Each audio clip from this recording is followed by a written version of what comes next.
Hello everyone, welcome back to CHEM 1 Weekly Review. So today we are covering more alkene reactions. We started a little bit of intro last week and got into some reactions. This week we're going to get into more reactions. Maybe we'll have time for some alkynes.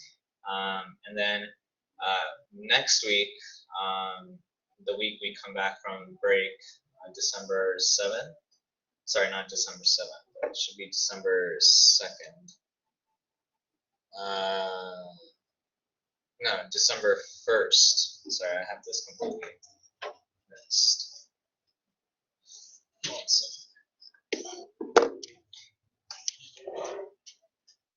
At December 1st, we'll have our next weekly review. Oh, wait, sorry. December 7th is the final day of tutoring. The next weekly review meeting will be on December 1st, which is a Wednesday after we come back. There may be a potential final video for like your final exam, cumulative review. I'm not entirely sure if that will happen, but yeah. So let's get into it. It's going to be a lot of reactions, so I'm going to close this, get into draw mode, zoom in a little bit. Okay. Alright. So the first reaction is called oxymercuration, and by now hopefully that's something you guys all know and are comfortable with. Sorry about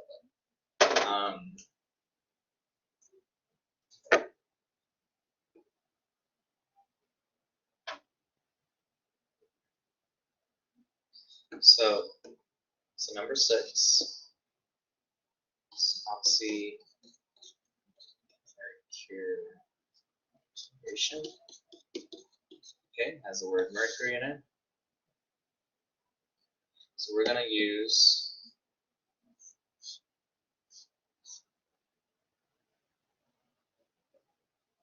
this reaction,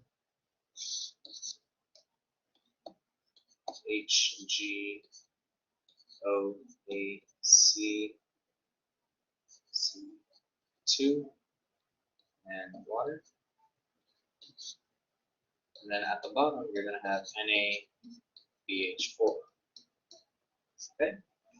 This will result in putting a alcohol in the Markov composition.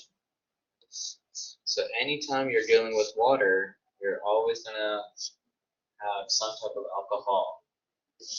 And this is going to be anti-Markovnikov. So OH right there. Just like that.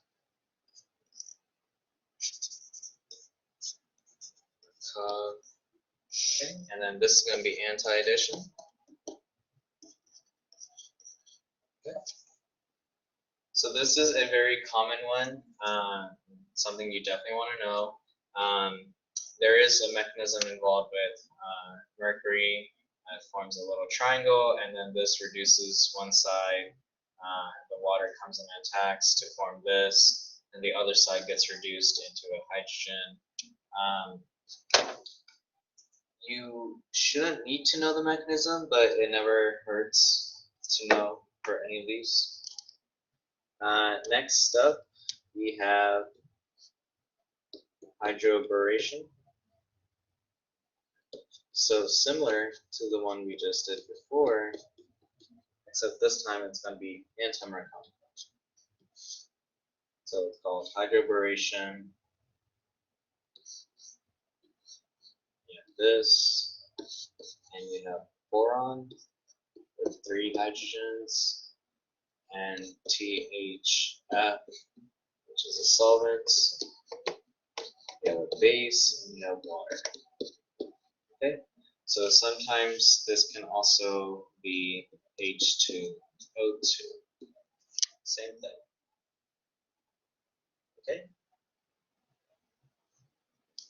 So, depending on, oh, also, sometimes this can be methanol, CH3OH. And in that situation, you would just put OCH3 instead. Get rid of a hydrogen and you put OCH3. Okay? So, notice how in oxymercuration, the water was on top, so we put it in the more substituted position. And for hydroboration, the water is on bottom, so we put it in the less substituted position. Okay? So it's going to go over here. And this one is anti-Markovnikov, but it's also cis. Okay? So that is the one difference between the two, along with Markovnikov. So it's almost like the exact opposite in every manner. Okay, so it's anti-Markovnikov, but it's syn addition. Okay. All right. So we get on to number 8. It's going to be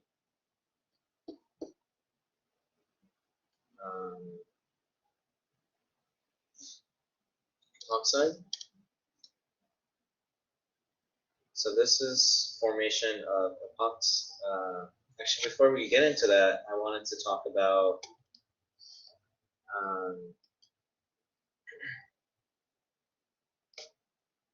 halogenation of alkenes.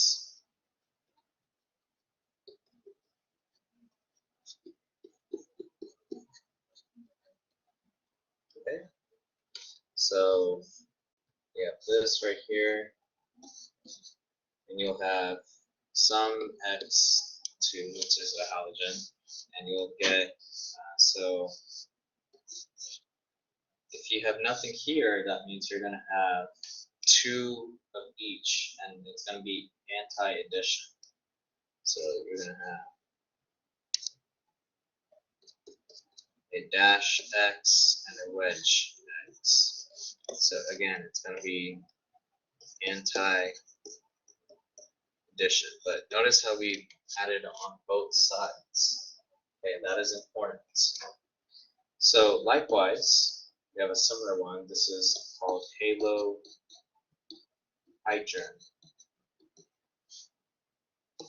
formation of alkenes. Okay?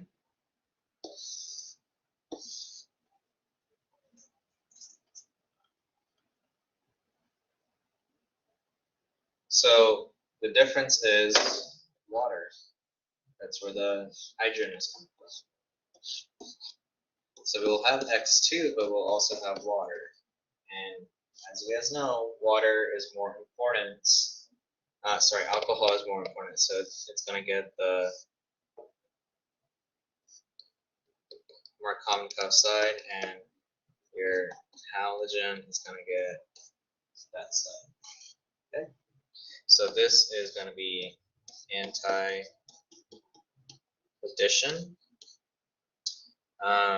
OH on Mark. Okay? Alright. So, next up, we have epoxidation. So, number 10.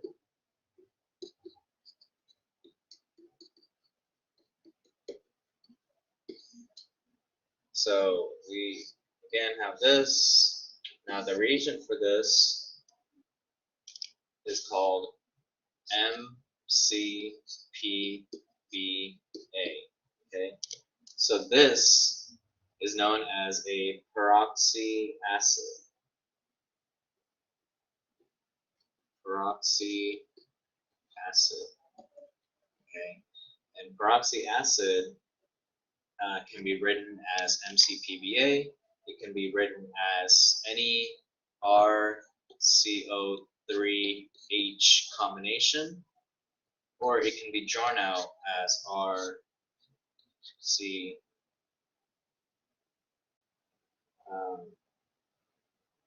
O combination. Okay, so any of those. So this will form a syn addition of a oxygen in the middle. So this is going to be, again, syn addition. So never put those on a dash and a wedge. It's either all dashes or all wedges. Okay? So now, furthermore, if you react, there's no name for this, but if you react this, I'm going to draw this out.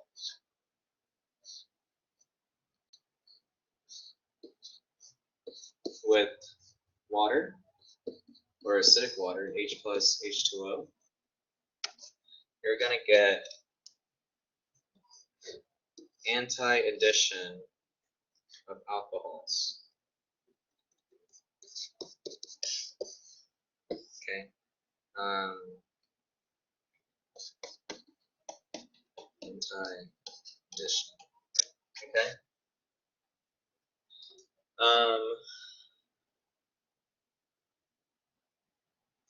And then if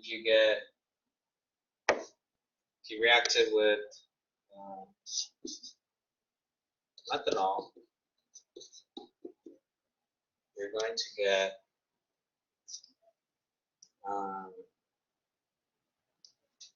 Markovnikov,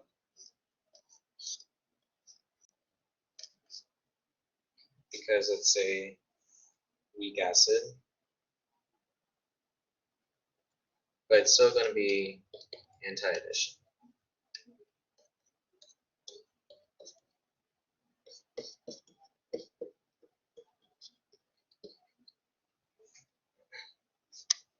Okay.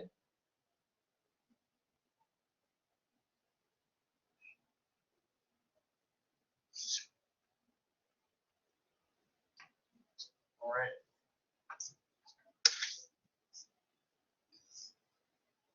So that's all of that. So these are considered as epoxide openings because we're attacking the epoxide and we opening this little ring. And you can have a basic or acidic reaction. Okay. This is acidic and this is basic. Okay. Let me see if I did that correctly.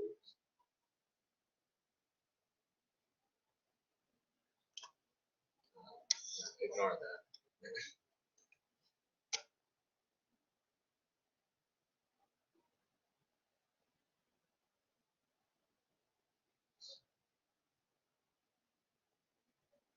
Okay, so yeah, this is also acidic actually, but whenever we have a base, such as NaOH or any type of strong nucleophile, it's gonna do again anti-addition.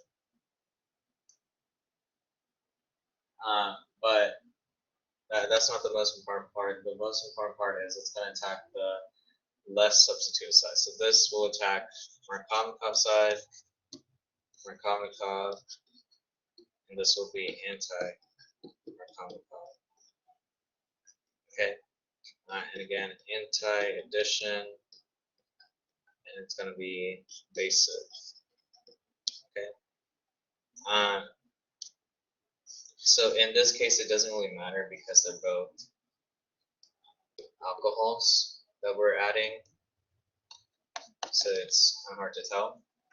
I do have a little acronym that you guys can remember, or mnemonic, called Blam.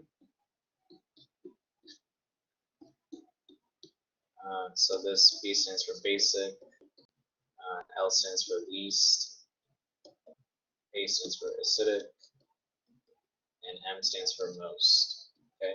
So for basis, you want to attack the less or least substituted side, and for acidic acids, you want to attack the most substituted side. Okay.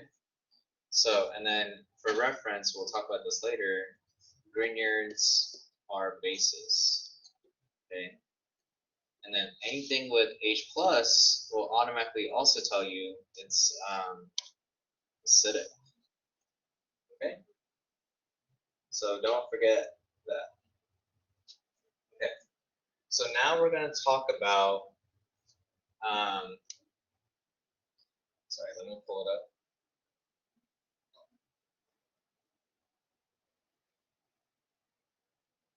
Feel free to fast forward this.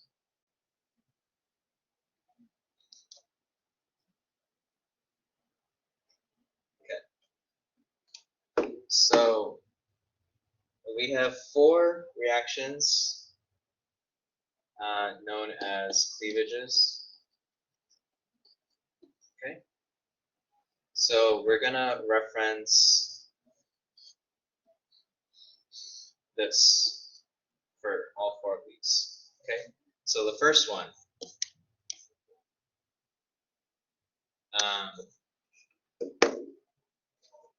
Let me see if I can.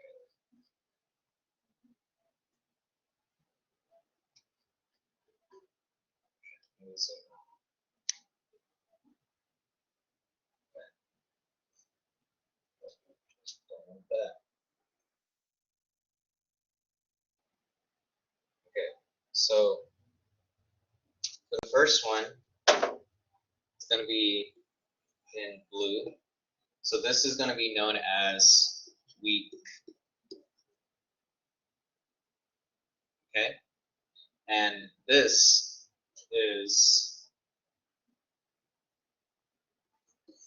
OSO2.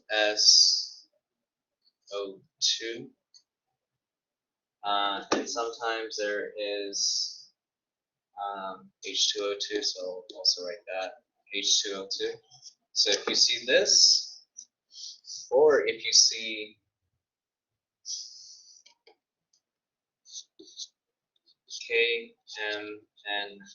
KMNO4, cold, dilute, or basic, you're going to get this reaction.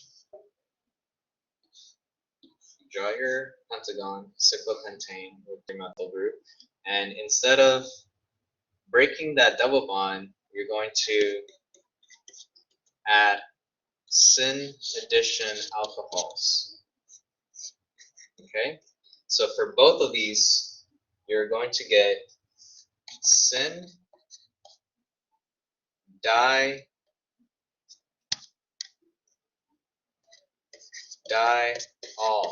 Okay, syn for syn addition, di for 2, all for alcohols. So you're going to get 2 alcohols and facing the same way. Whether it's both wedges or both dashes, it's the same. So these are weak cleavages where it doesn't completely break the structure.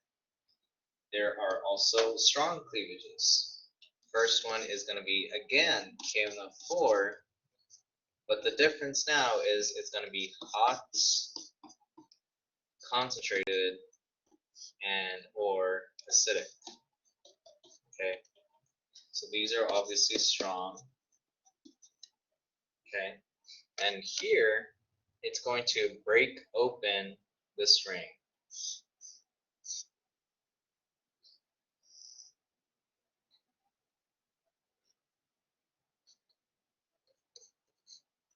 Okay, so all I did is I drew a dotted line where my double bond is, and I added oxygens on both sides. Okay, so added oxygen on both sides, and then obviously right here, there's a hydrogen right here. So this side becomes a aldehyde. Actually, sorry, it doesn't become an aldehyde because KMNO4 is a strong oxidizing agent. So this will actually make, let me erase that, carboxylic acid where there's a free hydrogen, and where there is a methyl group, it stays as a ketone or a methyl. However, if we have O3 DMS, dimethyl sulfide, or zinc, you're going to get the exact same thing, except now you get that aldehyde. Okay, so aldehyde. So let me specify this a little bit. Let's see if there's small colors. Okay, so this is going to be strong oxidizing reagents.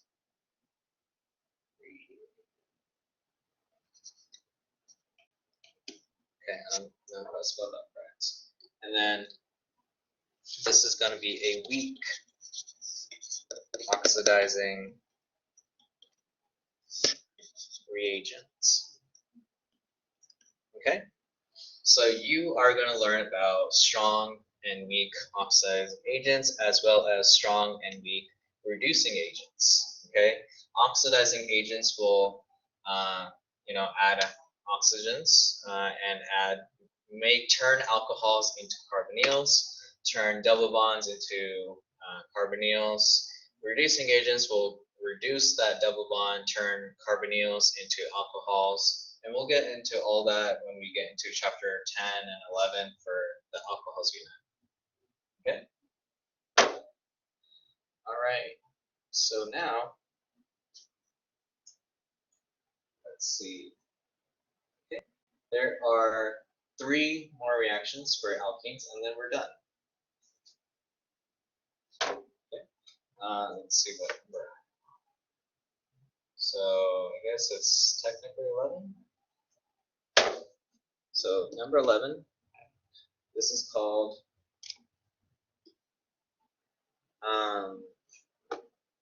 let's see the official wording for this.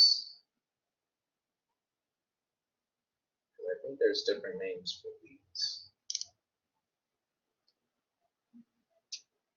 And I apologize if I'm taking breaks in between, not necessarily breaks, but I'm looking up the proper way to write something. And because I have various notes from different resources, I want to make sure we have the best outlook for each of these reactions. So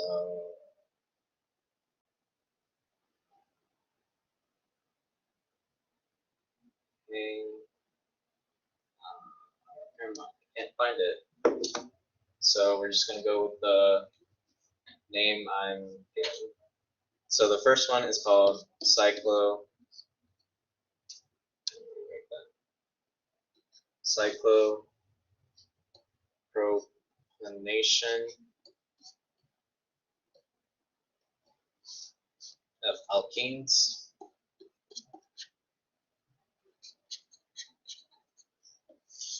Okay, so let's say you have the structure right here,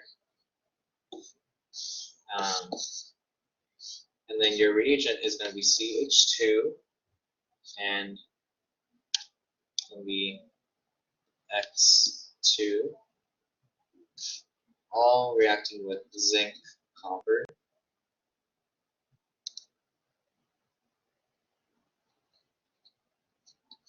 Okay, so this will form a ring where your double bond is. And I don't believe you have to worry about stereochemistry, so just make sure to put a line. Especially because it's in ring, so it makes sense why there's no stereochemistry. Alright, easy enough. So whenever there's 2 halogens, that's what you do. But what if there were,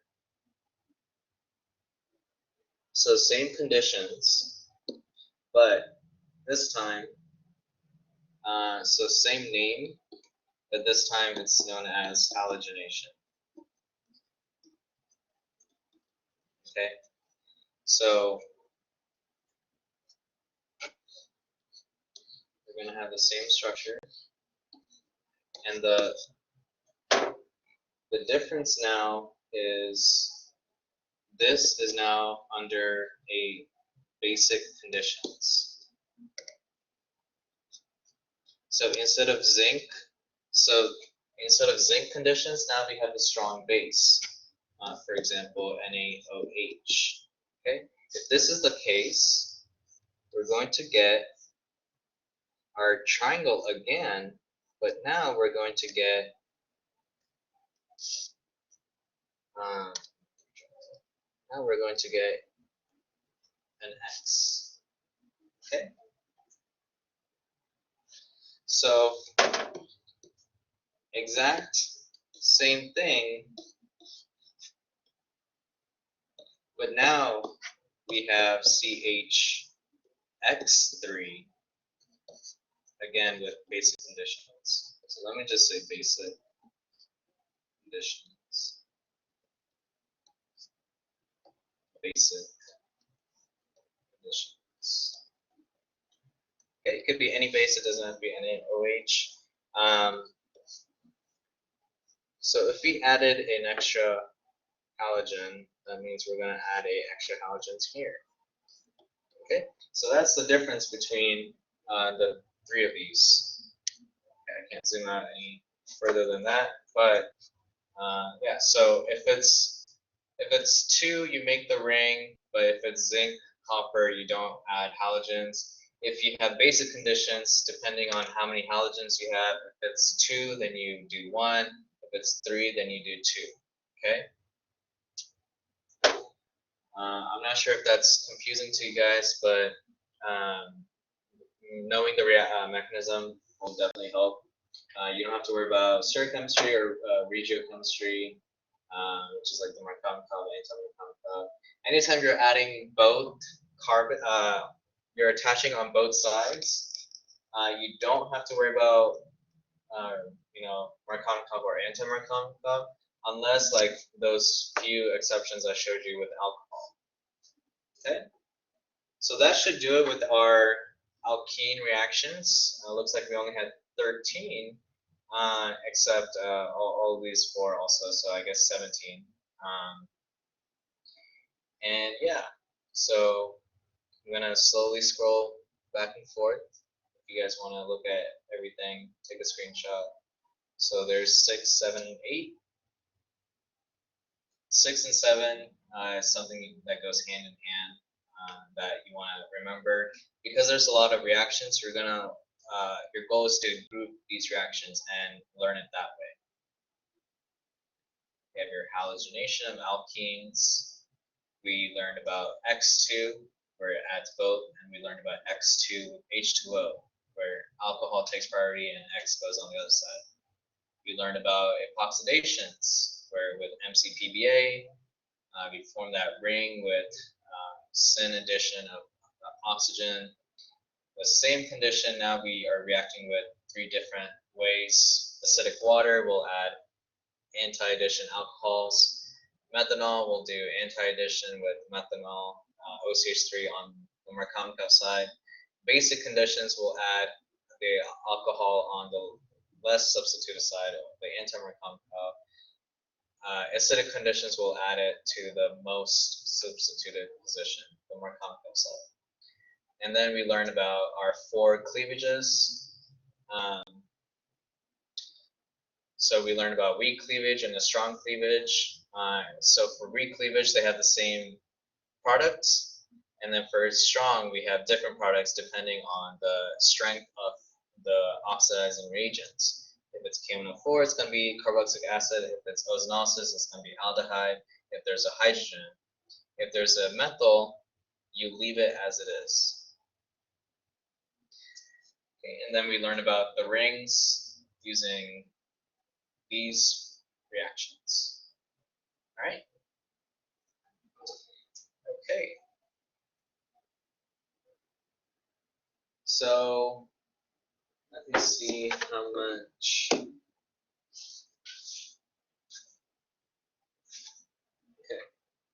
All right. I believe we can do all the alkynes the week we come back from break. Your final exam isn't until December 12th, I believe. So we have 1, 2. So you should have a good. Sorry, not December 12th. Was it December 10th? Anyways, make sure you're paying attention to when your final exam is. Maybe December 10th, which is on a Friday. So yeah, we'll have 2 more weekly reviews.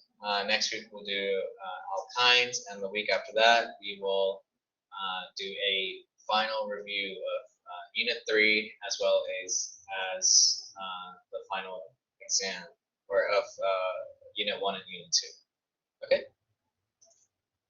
All right. Thank you guys for watching. We'll see you guys next week.